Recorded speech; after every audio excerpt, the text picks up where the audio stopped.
figure out which way the room was going to be. Okay, now I just kind of figured that out. Everybody's going to be looking that way. All right. So basically, we're here to talk about scaffolding and differentiation of core instruction for students with disabilities. And that's very important to us right now in this framework that we're moving to. We're really looking at a whole special education framework shift right now. And I'm sure you heard about some of that maybe this morning. But really, our expectations is that students receive high quality core instruction from their general education teacher because they are the content experts. And with that, we believe that special educators and general educators have to become really good at collaboration so that we can get better outcomes for students. So basically, we're here today to start talking about some of the ways that we can begin doing that. A large part of our framework shift is coming in this summer. We're doing massive trainings around special education, instructionally appropriate IEPs, and scaffolding of core instruction, really, for students that have disabilities. For special populations, formerly known as special education, or before that, something else, but special populations really encompasses all at-risk students. With that said, there is a portion of special populations that's special education, and that is us, our instructional programming team, which really is a multidisciplinary team that we've put together to really help us focus and cross-team with general education and special education so that we can get better outcomes for students. Our new accountability system, which is really not new, it's been the accountability system, so you guys may have seen this before, is that we have growth for all students every year. But the students we're talking about today are those students that that require faster growth because they're furthest behind.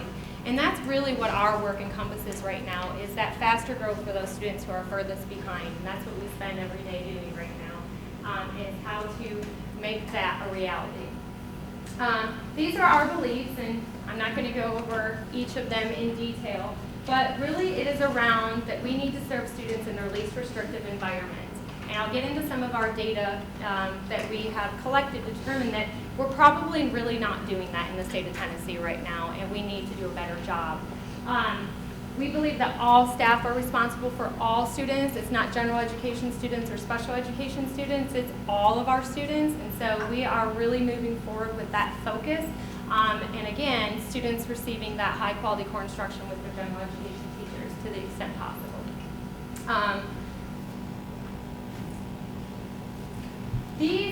This is a makeup of our students with disabilities in the state of Tennessee as of December 1.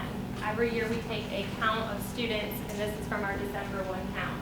The majority of our students in the state of Tennessee have specific learning disabilities, and in a minute I'll show you the achievement data, but the majority of our students in Tennessee do not have severe cognitive disabilities. The achievement data that we'll look at shows us that probably we need to change a lot of our practices, because if the majority of our students have specific learning disabilities and our outcomes for these students aren't what they should be, then we're not practicing the right way with these students. So, second to that are students with speech and language impairments.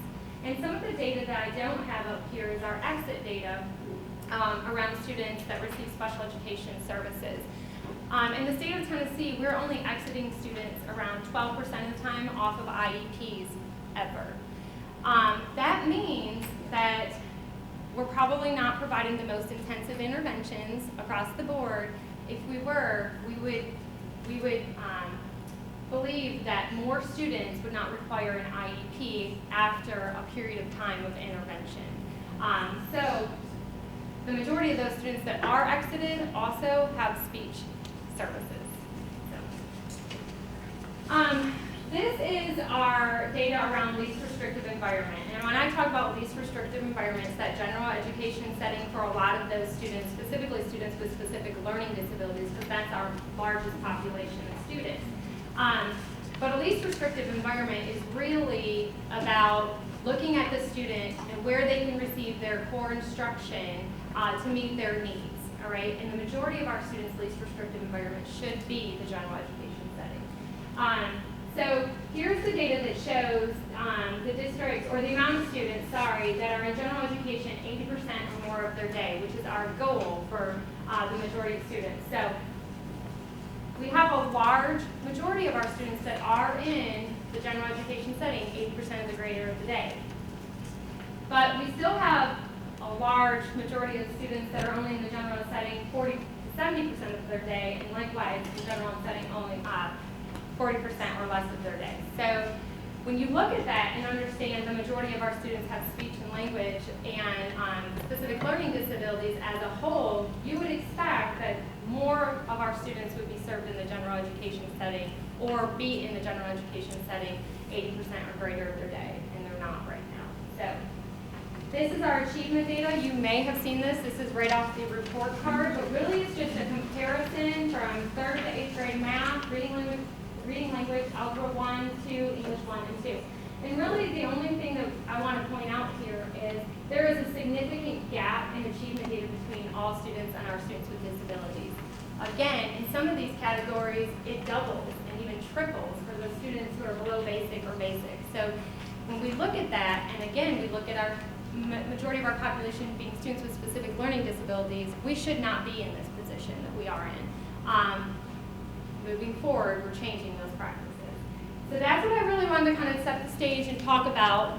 We're going to enter into this, so what do we do about it phase around core instruction. But really that's why we're doing the work that we're doing right now. So I'm going to go ahead and let Allison talk the next few slides. Okay. I'll try and use my teacher voice, but let me know if you can't hear me. This is a graphic that we have developed at the State Department aligning with our new special education framework, which is how to write an instructionally appropriate IEP. We agree that one of the things we need to do in order to change outcomes for kids is really look at what our plan is for kids. And for students in special education, the plan is that IEP.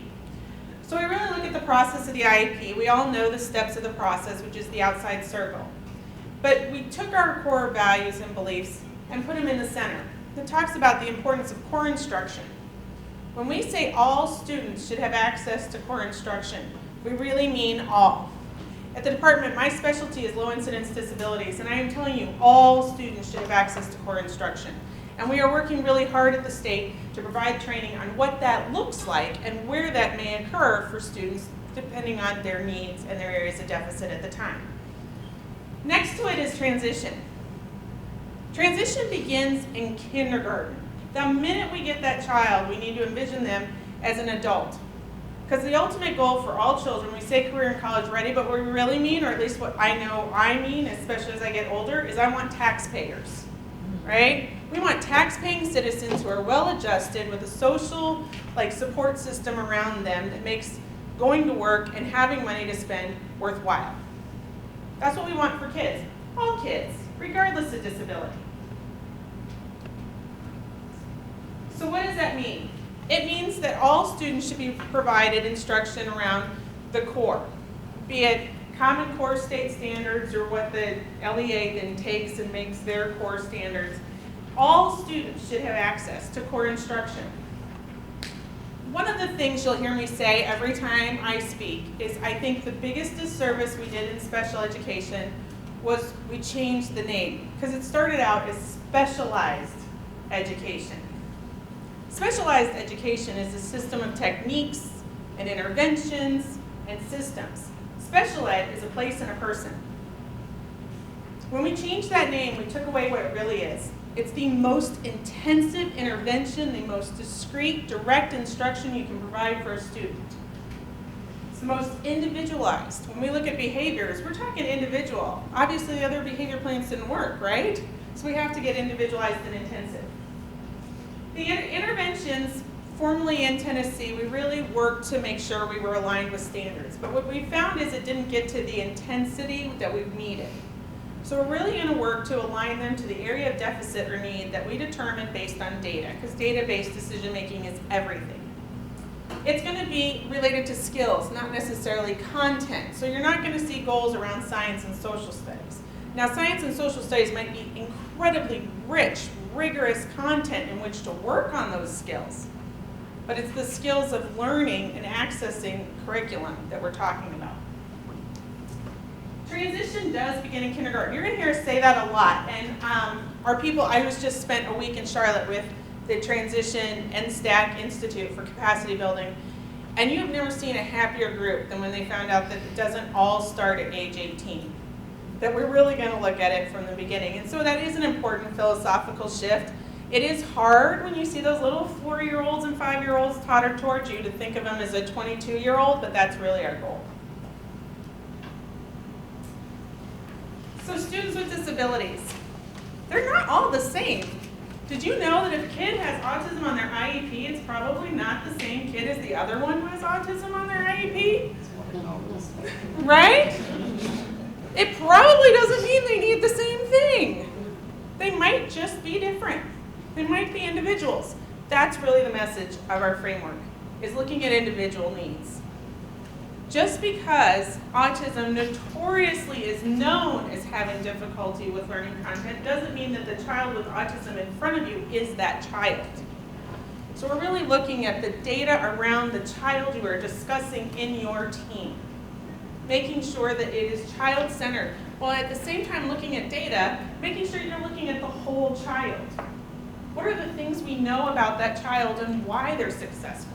Spending a little more time on the narratives up front to understand the strengths and the struggles of that student at a level so that everything we do going forward is very thoughtful and individualized. Students need to participate. They don't learn if they're not there. If we don't get them involved in core instruction, they're not going to know core instruction. I know there's been a lot of discussion about how are we going to do that for all students. That's what we're training. How are we going to make sure that's accessible for all students? And a portion of today is about ways to make content and curriculum accessible. The first step is being present and being there. So how do we include them? I'm going to talk a little bit about the first step and then you'll hear from my colleagues about differentiation and scaffolding. It's universal designs for learning. Universal designs for learning is not new. It's about 50 years old. And yet somehow it's like buzzword of the moment, which is fine. It's good, it's important stuff, so let's run with it, right? Universal designs for learning does not mean you lower anything. It is simply about access. Being able to get there or participate in something. It's not necessarily an accommodation. Universal designs for learning should be considered from the very moment you break ground on that school all the way till the student is in the desk. It is related to specific skill deficits. We consider them all, although you will find there are some global things there. And it focuses on the importance of representation, action, expression, and engagement. Again, if they're not present, they're not participating, they're not going to be successful. There's some really great links at the bottom. I'll say that the top two, the CAS.org and UDLcenter.org, are two of my favorites for getting information, but I do think that it's a little funny because they're two of the most complicated sites to navigate, so I think it's kind of a weird dichotomy there, but it is good information. This is an example of one of their resources, not necessarily UDL. But it's talking about designs for learning and ways to outline things for specific students in a classroom. So what I'd like you to do, we talk about universal designs for learning are everywhere. They're things we automatically make available for people so that there's access. Can you think at your table for a few minutes of things that you know either exist in your classroom, in this building, in your home environment that make access available for anyone that were to come and visit? Just talk for a few minutes and then we'll share out some ideas and then go forward. Fantastic. Who is willing to share some of the things we know are UDL strategies that are currently available somewhere in one of the environments you visit? I need a risk taker. We know there's someone brave here. Oh, we've just got facilities, physical plants, just access to having doors that automatically open, or ramps, or elevators. Okay, so just the doors where you can push the button and it opens, there's ramps, there's elevators. You can actually get in the facility, which is a challenge with some of our more historic schools, right? That's true. We have to make this convoluted looking thing to make it UDL. What are some other examples?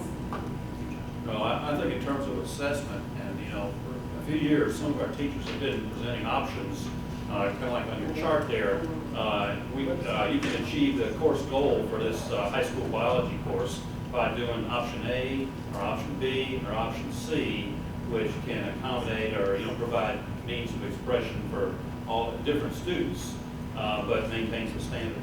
Right, so it's valid. maybe writing an essay isn't your thing, but you can really do a great presentation, or you can really do a great simulation or something to show people. So it's providing options to demonstrate knowledge. Or some other things we know UDL-wise we do somewhere. We just talked about the importance of having a schedule that is conducive to making sure that you do have that time on task. I mean, time on task is crucial. So if your day is filled with interruptions, if you don't have like a specific literacy block or a specific numeracy block, if teachers don't know how to integrate those other subjects like science and social studies into those core subjects, then nothing can be accomplished. So you really have to have a schedule that is conducive to ensure that the learning time during the day is maximized. Absolutely. Scheduling is everything. I think you'll hear from the state repeatedly. Master schedules. Like, that builds in the capability to do anything. Maybe not having teachers try and teach in 20-minute blocks, because we know that they spend 5 minutes trying to get you together, 5 minutes trying to explain the task, 5 minutes helping those who didn't understand it, and 5 minutes concluding and the lesson's over. Yeah, that doesn't work. What else? I would say this is kind of like a more soft thing like he was talking about. So flexibility with, you're going to start off on this schedule. Maybe we do a 90-minute block of Algebra 1 for, special ed kids, but kids who struggle with math too. The rest of everyone else is on a 45-minute block. That was a hard sell. How are these kids going to be blocked differently? And it's like, we've got to forget the bell. The bell can ring. It's not going to interrupt how we provide a service to a kid. Let's just focus on that. And then, so sometimes we've gone 120 minutes on a Monday because that's just what we needed to do. And sometimes we've pulled a teacher and we've changed master schedule in the middle of the year because this just wasn't working. So we kind of back up and punt and we use the data to tell us that, and we realign staffing in the middle of the year. So I think you have to be willing to use your structure but not be boxed in by them. Right, so that concept that fairness is not sameness. They're not the same thing. Great, and even simple things, like you noticed today we gave you the handout in front of you. And we have the handout up here, and it's going to be online, and we're still here talking, right? So then that hits a variety of people and what they need to be able to really access things. So UDL's out there, it's in your school, we just never called it what it was. We should give ourselves a little more credit for what we do well, right? And say, I have a very UDL classroom, or I have a very UDL environment, we can make this accessible to you. It is the first step, is getting the students there. What my colleagues are going to talk about now is now that you got it, now what? So they're going to go a little further with that. All right. Good morning. I'm Ron Matz again. I introduced myself earlier. Just real quick before we move on, I know we just had you guys work together at a table, but coming from the general education classroom, just speaking for myself, one of the next things that we're going over was something that I did not really understand clearly as a gen ed teacher. When I walked into that classroom, I had that blanket, 22 students in my room. I walked in and thought I was ready to go and was going to provide the best possible instruction for them. So really guiding our conversation and using your personal experience, what is the difference between differentiation and scaffolding in the general education classroom? Just talking through your experiences, a different thing that you've seen, just maybe 2 or 3 minutes. Let's talk about, and hopefully some people will share out on what that difference is between the two. Any brave souls want to share out what they think the difference is between differentiation, excuse me. I hadn't had enough coffee this morning, and scaffolding. Just in your personal experience. Anybody? Come on. I know somebody does. We can go. Okay, let's go. We see differentiation as based on individual differences. You have different entry points for the instruction, and then multiple presentation to meet the end product, goal, and also multiple assessment process to differentiate. And scaffolding as a support structure that you build from the beginning of entry point to the end goal, that you provide different support structure for individual students. Awesome. Anybody else? Similar response? Okay, well, let's look at what differentiation versus scaffolding is. Research shows that differentiation is a framework or a philosophy for effective teaching that involves providing different students with those different avenues of learning. But when you're looking at scaffolding, scaffolding is breaking up the learning into chunks and then providing a tool or structure with each chunk. And I like to tell the story as I present, and I present to general education teachers and also special education teachers, that when I walked into my room, my first year of teaching, I had 22 students. So I thought I had this amazing math lesson that I was providing my students. I had them broken up into groups, I was pulling small groups, and I delivered this, what I thought was awesome whole group instruction. But when I gave an assessment, 70% of my students failed that assessment. Whose fault is that? It's mine. It's mine. But what I found out was I was providing the same explicit instruction for all 22 students. Even though I knew that my students were receiving interventions for their skill deficits, I still provided the same instruction.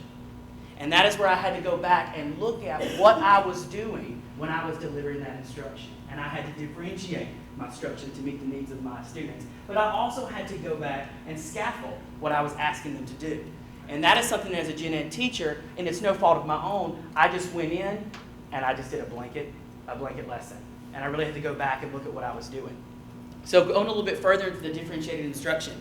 Differentiated instruction is an instructional approach that simultaneously encompasses several different learning strategies. Its instruction addresses the individual need and helps the students access that core instruction. Then there's 3 ways that we're going to differentiate. It's content, process, and product. Now looking at content. Now, if you're looking at content, this is where you're going to be changing the material, the order in which the content is being presented, the quality of information being learned by a student. Example may be reduce the amount of print on a layout or reduce the number of tasks or problems that you are delivering. Also going into the process. Okay? This is where you change the activities in which the student engages in order to make sense or master the overall content. Example, format presentation of material if needed, change the manner in which the students access information, like Allison pointed out, the PowerPoints, or software curriculum support. But also break up long lessons into shorter, meaningful sections. And then finally, the end product. You want to differentiate that. Changing the way students demonstrate what they've learned. Examples, respond to a set of questions, create a visual response with key details, orally produce responses, record their responses. I told Ty, and I speak to this a lot, is one thing that my principal expected me to do as a general education teacher and everyone is I had to be a part of the IEP writing process with my special education teacher. Reason being is inclusion looks different everywhere, but my inclusion model, she was not in my classroom every day. I had about 10 students on an IEP out of 22. Okay? So what happened was when she was writing that IEP, I had to understand how to accommodate that student in my classroom. What did I need to do to help that student access that core instruction? And that really benefited me as a general education teacher in understanding where all of my students were, not just maybe 12 of them, but all of them. And really having that accountability of every single student that I was touching in that classroom.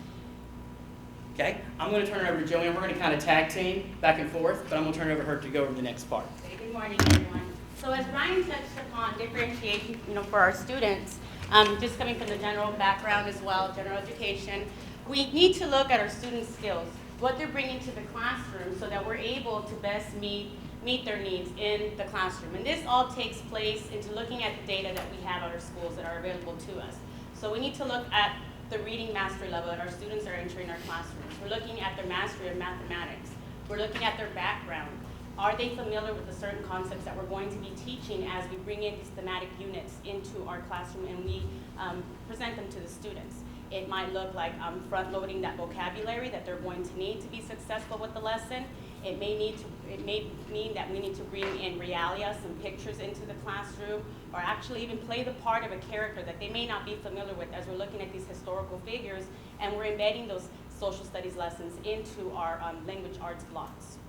Because as we all know, that those cross-curricular units where we do present them with different avenues with science and social studies are going to be successful for them because they can make those connections and therefore apply them further when they're in middle school and in high school as well.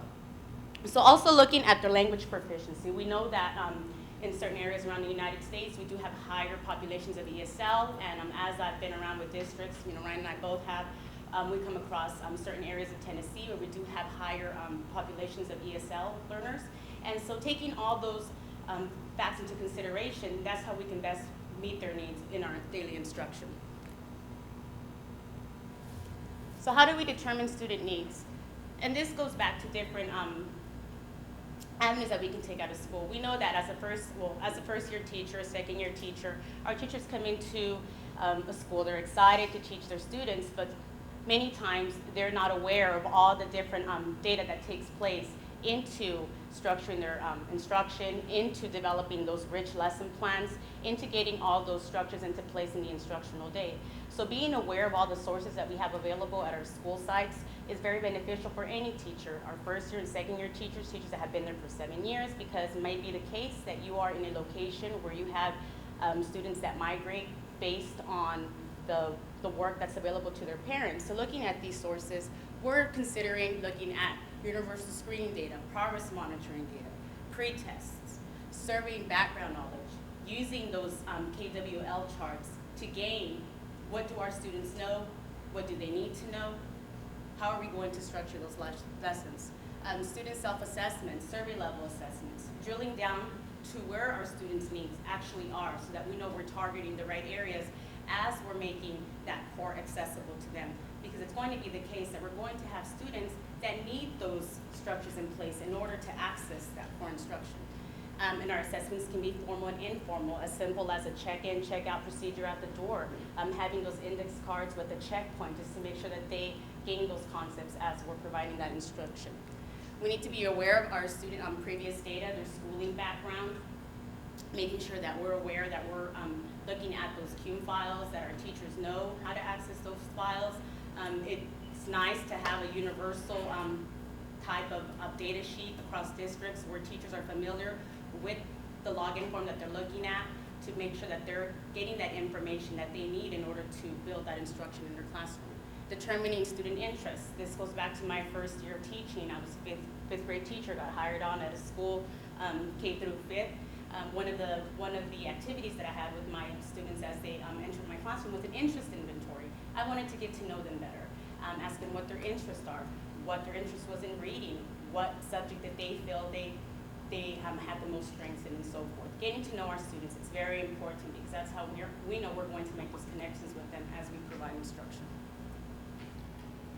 So this is an example of a pre-assessment that can be done in a classroom, a KWL chart, understanding what students already know, what they're bringing in to the classroom, what the student wants to know, and what the student needs to know in order to be successful as we make those connections through our instruction. Benefits of differentiation. Identifying student needs to access the core curriculum, provide instruction on essential skills at different levels of complexity, identify the need for tiered assessments or scaffolds, and they result in high rates of achievement for all students. Differentiated instruction may include tiered assignments, scaffold to students' need. This doesn't mean that we're changing the meaning of the content because we want to keep that fidelity to the core. So this means reducing the amount of problems that may be given to a student, say it's their math block. Reducing that amount of print if it's overwhelming for them as we're going through the instruction. Compacting the material, focusing on those big ideas. What do we ultimately want our students to know? What do we want them to gain? Collaborative learning centers. If we have those individual learning centers through our instruction during language arts, during math, that the students have a clear expectation, setting those first so that they know what their end product is going to look like, or they have a model to reference. Collaborative learning groups, student seating, flexible grouping, allow them to move around the classroom, not just keeping them in that same group for the entire year. Learning contracts. Many of our students are able to talk about what they need to learn, where they're at. They're aware of what they need. So having those student goal-setting meetings are very beneficial in a classroom because you're able to sit with the child and talk with them. They're able to tell you what they need, and you therefore build those conversations and get an understanding of what you can provide as you're providing instruction. Having those theme units, word walls, sentence frames, and outline steps that explicitly explain what the outcomes are and what they're expected to do, setting those high expectations.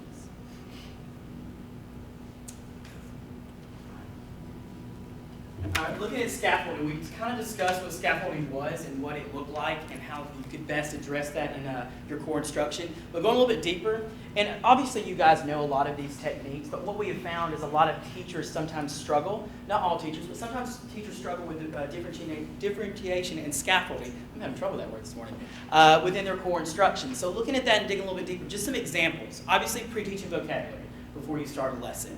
Chunking information into smaller or single concepts. Okay, using a graphic organizer. I can speak for me as a student in the core instruction. I needed a graphic organizer to help organize my thoughts. I really needed that visual to help me learn and access that core instruction. Also, I do, we do, you do. A model that a lot of our teachers are using. Exemplary models. I know when I would provide, especially with my writings, I would provide an exemplary model for my students, and what I found was I found my students who struggled with writing the most were going back up to that exemplary board and looking at what they had to have, looking at that rubric that I may have went over, and saying, okay, what does the ideal model need to look like? What do I need to achieve? So those exemplar models are huge. You can do that in anything, though. I did that also with my math. If I did a math project where they were using hundreds of cubes and then 10 rods and things like that, and they were creating an animal based off of it, and then adding it all together, and then writing a story. Things like that, really allowing the kids to go back and look at what the overall goal is and what that perfect model may look like. Start with a simple lesson or concept, and then build complexity as understanding increases, that trajectory of learning. All right, obviously, not going to go over all of these because these are in your PowerPoint, but these are just some techniques that you can use when you're scaffolding. Your advanced organizers, okay? The way you can scaffold here is tools used to introduce new content and tasks to help students learn about the topic. Examples here, Venn diagrams, comparing contrast information, flow charts to illustrate processes, organizational charts to illustrate hierarchies, etc. Cue cards, concepts, and mind maps. Also, some examples, sample specimens, illustrations, problems, real objects, illustrate problems used to represent something. I know as a general education teacher, even though I know in my mind now what differentiation and scaffolding is, things like this would have been a huge help, especially those first couple of years of teaching, just to go back and reference when something, maybe I reached a stumbling block in getting my students to access that core instruction, I could go back and look at this. So these are some things that I know would have helped me as a teacher. Also, here's some more techniques, continued prompts, question cards, question stems, stories, and obviously visual scaffolds, which was huge for me as a learner. Also, example scaffold based on learner differences, prior knowledge, the concept, skills needed, and the application piece. The area of interest, writing, oral discussion, project-based, and also the preferred environment. Do they like small group? Do they like alone with visual supports? Do they like adult support and guided? Okay, really thinking about that when you're looking at all of your students. Okay, and then going into the lesson plan and the differentiated classroom. You can stay up so that you can share the. All right. So as a first year teacher, it was very overwhelming for me to enter a school where I did not student teach. I had my heart set being hired at the school where I student taught because I did my first phase and my second phase at that school. So I ended up getting hired at another school, and it was a little heartbreaking for me. I had my heart set on another school. So the school where I was at, I was taught to write lesson plans differently. When I entered the school where I got hired, the plan was different. I was like, wait a minute, this is not what I'm used to. So what I'm trying to get at with my story is that there are different ways that you can have those lesson plans in your classroom to target instruction and so forth, but it's nice to have a plan that's universal, and I'm going back to that whole having that plan at your district, like this is what we expect in our lesson plans, not so much the expectation of them being printed out or in a binder and so forth, but just the expectation of what's going to meet the needs of the students as we're planning, just to have those thoughts on, in mind, in paper, however, teachers are doing their planning. So we're looking at lesson plans that benefit our students that, have needs where we need to differentiate and scaffold our instruction. We're looking at having those clear objectives. Embedding what we want students to know. What are we going to give students that they're able to access that core? What is that outcome, that high expectation that we have for them? How are they going to show mastery with what we provide? Having that clear objective. If we have students who are working not only on lesson objectives, but are also gaining that language acquisition, having that nice language objective there that's going to get them to be successful with that academic objective that's tying them into core instruction. Assessment, making sure that we're very smart about what assessments we're using. At no point should we have assessments in class that are going to overwhelm our students and we're not using that data to further their instruction. So using that data, actually looking at the data when we're giving those assessments. As teachers, when we're working in our professional learning communities, knowing how to analyze that data and break it apart and know what areas we actually need to focus on to provide that instruction is very important. The introduction, how are we going to introduce concepts to students? Are we looking at their background knowledge? Are we looking at what they're bringing into the classroom? What needs to be in place so that they're able to make those connections? Do we need to structure their groups a certain way so that they're able to have those peer conversations, discuss those concepts that they may not get from the teacher, but as they engage in those conversations in their learning groups, they're able to get the gist of what they're learning. Teaching strategies, modeling, effective feedback. If I'm a teacher in a third grade classroom, I know that if I stand in front of the room and I don't gauge my room and I don't walk around when my kids are learning, that may not be the most effective model for my students. Being able to walk around, target different areas of the room so that students that are seated in different areas are able to get the same concept that a student would that's sitting in front of the class. I don't know if you want to share that with your, because you do a great job when you're walking around and talking to people as we present. Learning activities, making sure that we have those structures in place. That goes back to having those strong graphic organizers. It might be the case that one student would be able to work with a certain format of a graphic organizer where it doesn't have certain like cues and prompts to gauge what they need to provide on that organizer. Some students might need those guiding questions just to get that thought process going. Having those rubrics, like what Ryan said, available to the students. He said when his students were engaged in an activity, they were able to walk over to the wall and see what was expected of them by looking at that rubric and looking at those anchor papers that were available to them. Resources. Using those resources that are available to us. We know that many programs that we use in the classroom come with those additional supports where it does focus on that core material, but there are also supports that come at students' instructional levels. Making sure that we're using those because many times the students need those first before they can actually access that overall reading basal. I just want to say one thing here. So early on when we started talking about, instructionally appropriate IEPs and students in core instruction, the rumor was that all students have to have access grade level content, which is accurate. We want them accessing grade level content. But the other rumor was that we don't scaffold instruction for a student because they need access to that grade level content the entire time.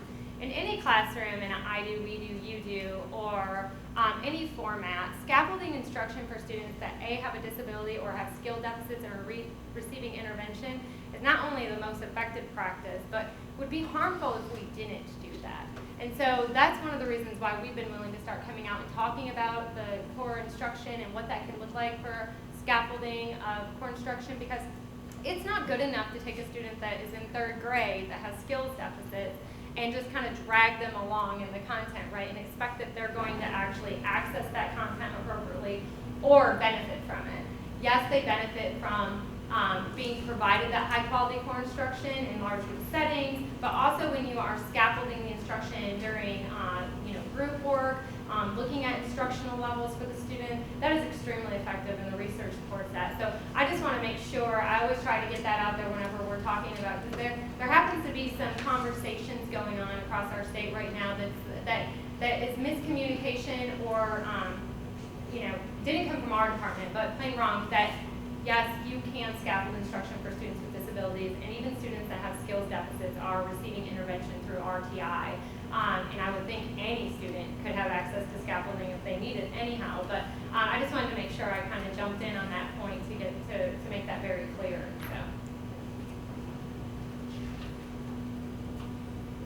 So once again, tying back to the products, what we want our end goal to be for our students. The grouping, like Ty said, making sure that when we're working with the students in groups that we're targeting their needs, providing those scaffolds that they need in place to access that core instruction.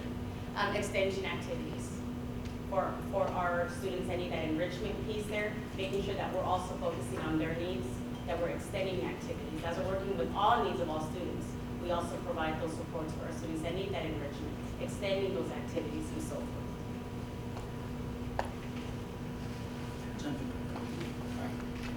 Going back to scaffolding, one thing that I think is important, I just kind of want to get your feedback, as we've gone out and presented again to teachers, to administrators, what are some scaffolding techniques that you know? Because I know that you probably looked up there and said, well, teachers are already doing this. What are some scaffolding techniques that teachers actually are already using? But what are you finding, or maybe your personal experience, what some scaffolding techniques that are very difficult to incorporate in core instruction? Anyone want to share any of those that maybe that have been difficult, or what they've heard have been difficult to incorporate while they're in core instruction? Maybe a minute to discuss at your table. Just some of those scaffolding techniques that you know teachers are doing well within that core instruction, but maybe some things that you've heard or had personal experience where it's been difficult to incorporate within that general education classroom. Let's just take about a minute. No, they just don't have the skills to do it. You have to share? We talked over here, I did, year before last in my district, I did 350 team evaluations. And I think there's a fundamental misunderstanding of what modeling means. Okay. And modeling is on the rubric in presenting instructional content, in thinking out loud, in problem solving. It's just so important. So what I would witness is a teacher would say, we're going to do slope today. I'm going to model it for you. Okay, y'all ready? It's going to be so easy. We're going to do this together. Now, what's X? The kids would go, I don't know. You know? I would too. That's really not modeling. Right. So we really have to stress what that process looks like and sounds like, so that, because in my opinion, that's one of the best ways to scaffold instruction. And so it's not just about, let's work this through, let's talk this out together. That's not modeling. And so I would just say, I would stress to everyone in here to impart what modeling really is, what it sounds like, and we talked about sometimes when you do it with students, they look at you like, she is talking to herself up there, you know. But in my own experience with my son, it took him till 9th grade, Algebra 1, for his teacher, he came home and said, Mr. Thompson said today that X and Y axis is just two number lines. He had never heard a math teacher think aloud enough to say that. And it was such an epiphany for him, you know, and we are comfortable in our content, so we don't say things like that. We just have the concepts and we don't really express them. So I just can't stress enough the importance of explaining that to your research students. I agree with her. We had a long conversation about the whole metacognitive thing, just being able to think about thinking. And when looking at modeling with the I do, we do, you do, making sure that you have that gradual release, because just because we have it doesn't mean that they're ready to work on that particular skill independently. So you really have to focus on the gradual release piece and don't allow them to work independently until they are ready and provided enough scaffolds to make that happen. That's a really good That's a point. very, yes, sir. We did focus on a lot of the benefits of scaffolding, really, providing that support.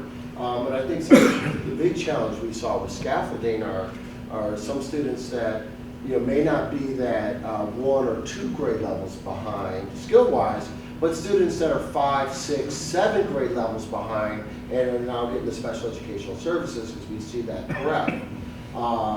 That is the challenge for a Shakespeare class, for a student that is just learning to read. How do you scaffold? Or the student that I was thinking about when I was in a class observing, and the child's KWL was under, they knew how to number 0 through 5.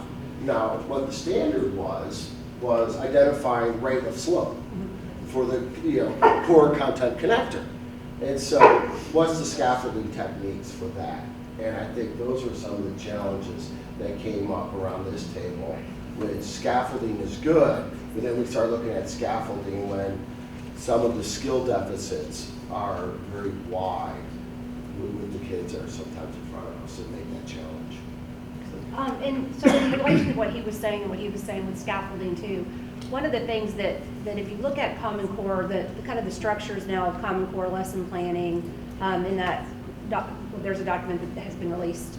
It's really exceptional because what I've seen teachers doing in the classroom is they'll model a little bit. They have a clear target. They kind of really do the I do to show students.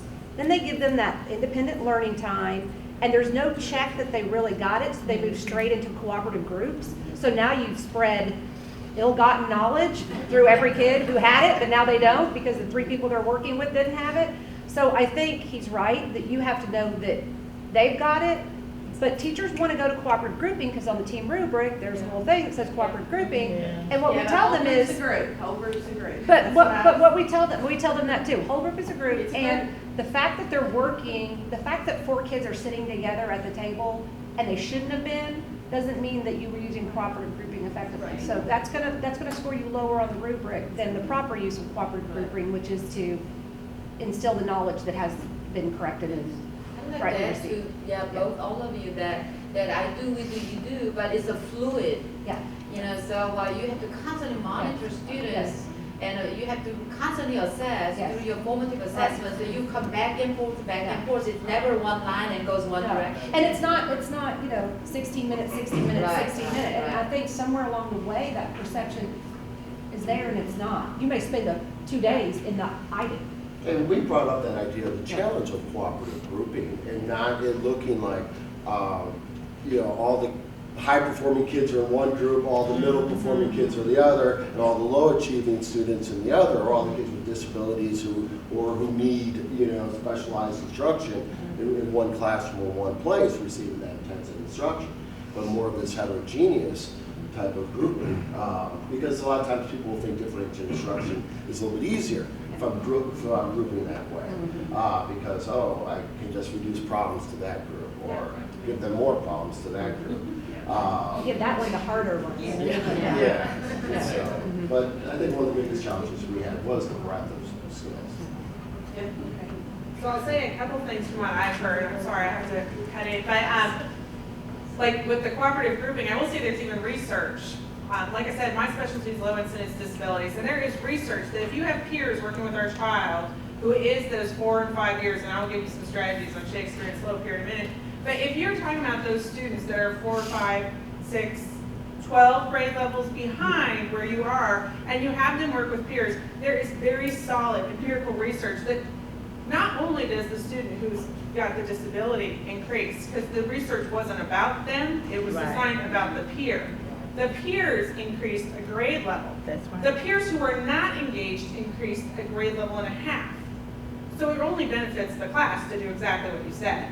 So I mean, the good thing is we now have research saying, like, this isn't a professor's belief, this isn't a state's belief, this is the right thing for kids, right? So that's really important. But as far as those strategies, and I'm so glad you brought that up because of course that's near and dear to my heart. I've spent over 2 decades working with students with low incidence disabilities for a reason. I absolutely believe they can participate in core instruction. So when it comes to Shakespeare, for instance, something that I specifically myself have done in teaching Shakespeare is I got up every morning 45 minutes early to podcast books that kids were reading. Who doesn't want an iPod, right? So they look cool, it looked normal, it looked typical. They would hear the story prior. So if it was like an act in Shakespeare, we would listen to it. We would act it out. When they're in class, they would have peers act out with them. They would have a part and they would participate. They're then able to have a discussion about like what that character felt, what that character did, how the character was involved in others, who was participating in that, and they were able to then actually go into that inferential learning about, so what would that mean for the character next? What would happen next? And they were able to actually do some of those things. So you can, through their auditory, and auditory is a strength, in its programming, their communication ahead of time so that they have a way to talk about it, including foils. Foils are important. You need to know they're really learning. So really being able to provide that auditory, that physical, and that opportunity. And frankly, the peers, for the first time, understood some of Shakespeare by acting it out together. Yeah. They didn't realize, number one, I was shocked how many kids in that classroom didn't realize that Shakespeare was plays. It's not literature, like it's not novel. It was supposed to be acted out. Now, they were really shocked when we told them it was all acted out by boys, but when they learned it was a play, it was very shocking. So all of them learned together. And it wasn't my student with a disability that needed that, it was everybody. So, you know, you really can bring in that auditory and scaffold up by providing an opportunity for them to do it differently. And then when it comes to slope, they can do numbers 0 to 5. So when we're looking at slope, you're going to look at probably like a slope of 1 or a slope of 2, a convenient slope, but you're going to count that x, and you're going to count that y, and you're going to start talking about how you're going to get those numbers. And that those are equations, and what those numbers mean, and that that's a number line, and that that's a number line, and it's going across, and it's going up, and you can start talking about those words. And with those students, those prepositional words aren't there. That is learning. Because until they understand across and down and under and beneath and above and below and less and more, they're not going to learn math. So that was their instruction, and that's kind of a link. So that gives you a couple of examples of things I purposely have actually done with children. Even those most involved, they got a lot going on. If you provide the right scaffolds, they'll share that. So those are just some things that I will share with you. And of course, I'm happy to talk about it, so you can always email me, and I will have conversations happily about that. Yeah. Okay, so we're looking at the differentiated classroom versus the non-differentiated classroom. So data-driven instruction in a differentiated classroom, we're looking at student readiness, their learning profiles, their student goal setting, all those great sources of data that we have available to us. Excellence is defined by individual student growth. Key concepts and principles are the focus and outline for student support. Multiple materials and options for assignments are available for student needs. Teacher and students solve problems collaboratively. Teacher explicitly models expectations and provides examples of outcomes. In a non-differentiated class, we have data is collected to assign grades at the end of a segment. Single form of assessment is used to gather student data. Learning profiles are rarely considered. Student levels and needs are unknown. Text curriculum drives instruction. Single option tasks and assignments. One text available to all students. Teacher leads all discussions and solves all the problems. The student is not as involved, actually not involved at all, as they would be in a differentiated classroom. So what we tell teachers is don't stress. You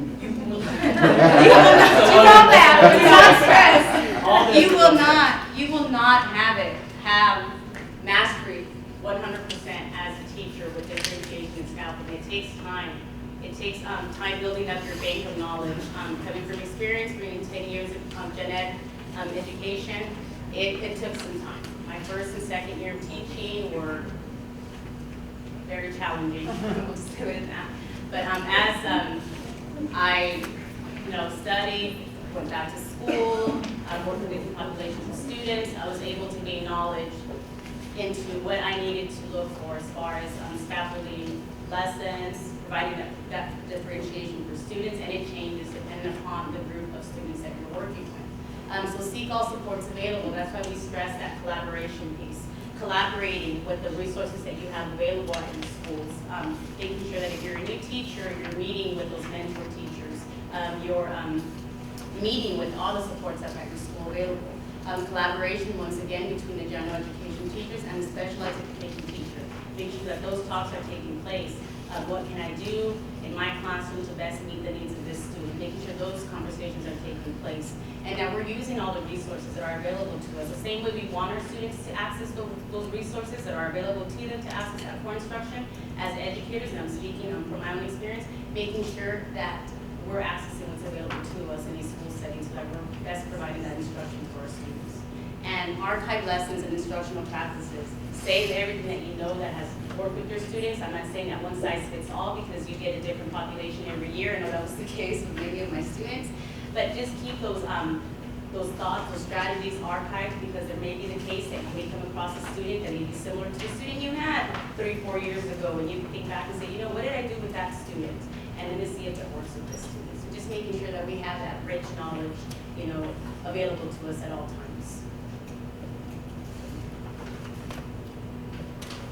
So this is just like a little self-reflection sheet that teachers can use just to make those notations. So when we think about our learners and we think about the makeup of our class, think about the learners you have in your class and their needs, and jot those below. What would you need to make these learners successful in your classroom? How have you gathered information about the student's learning needs? Are these obstacles getting in the way of differentiated instruction for these learners? List them and tell why. And from those guiding questions, guiding ourselves into developing those lessons, guiding us to seek that collaboration, to have those conversations as to how we're going to think and help our students be successful. Because overall, as educators, I know that we all have the heart here, and we're all here for all the right reasons. We do want those high outcomes for our students. So having all these structures into place and taking into consideration the whole child will help us develop those lessons and structure our instructions so that we're able to best meet their needs. And not just our students in special education, but all of our students. We know that many times our students come with different backgrounds, they come with different access to certain concepts, so just building them all to be those community members that we have envisioned for them. So there are some helpful links there for you guys and some references that we always use. We like to include a lot of our references. And then this is our team. So you have the emails if you have questions, concerns, anything that you need some help with or want more resources on, please contact any of us on the team specific to those areas of specialty. But if not, you can contact me and I'll tell them, I'll get it to one of them. Okay, I know that you guys need a break, so have a good rest of your day. Thank you.